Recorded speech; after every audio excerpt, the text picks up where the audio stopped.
Hey everybody, just doing a little post here about what if I'm going to be what I'm going to go into PE teaching, administration, coaching. Probably coaching again.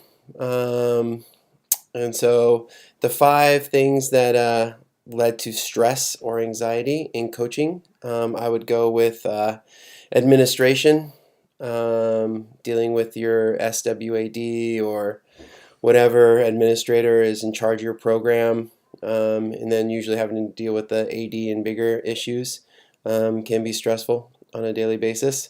Recruiting is always stressful, and that's nonstop 24/7. And in most sports, you're recruiting 2 years, two classes at the same time. You have two national letter of intents, one early signing, one spring signing.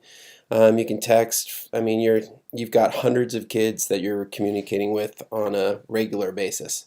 Um, I would say control is the third thing that you're going to stress out about, and that goes from everything from your budget to your athletes, and them doing something dumb at any time.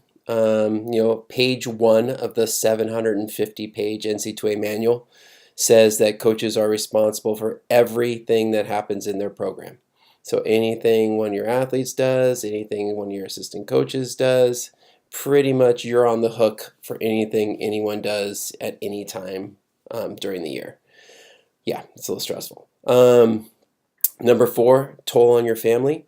I think that's, like if you're going to be a coach, especially a head coach, especially at a Division I program, in season, I mean, even in a sport like mine, swimming, you're probably looking at 60 to 75 hours a week being at the facility and recruiting. And that's probably 40 some weeks a year, maybe 50, plus travel, plus issues, plus 1 o'clock in the morning phone calls saying, hey, your kid did this, or this happened, or doctors, meetings, compliance. All that stuff takes time away from your family, and you better have support at home, or else you might still be coaching, but you're going to be single. And the last thing is obviously budget, and whether that as much as you stress about it personally for yourself and your family, it's equal. Especially in an Olympic sport where your budget is going to be tight. It's going to be really tight. I was in a situation that had a combined program, so both men and women, and my women's budget was 3 times my men's budget. So we used to look for deals like, buy one, get one free. So we'd buy a women's suit and get a men's suit for free. Um, so, in that, and going over budget and having, all these things, basically, they all lead to the ultimate stress, which is, are they going to drop your program?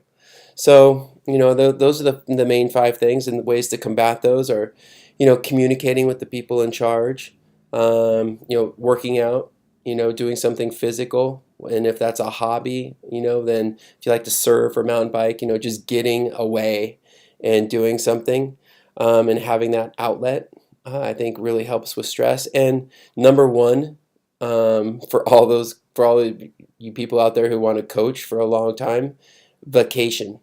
Okay, so it's like I got to the point where I'm allowed 300 hours. What is that, like 5 weeks of vacation? I mean, something freaking ridiculous. I mean, maybe 7 weeks, and I max out. I maxed out my vacation. I couldn't even earn anymore. That tells you that you are working too hard. Get the hell out of there. And the last thing, biblical verse regarding stress, James 1, verse 2 to 3. Consider it pure joy, my brothers and sisters, whenever you face trials of many kinds, because you know that the testing of your faith produces perseverance. And that's what you got to do, man. You got to stay consistent and just keep going with what you believe in. All right. Thanks, you guys. Have a great day.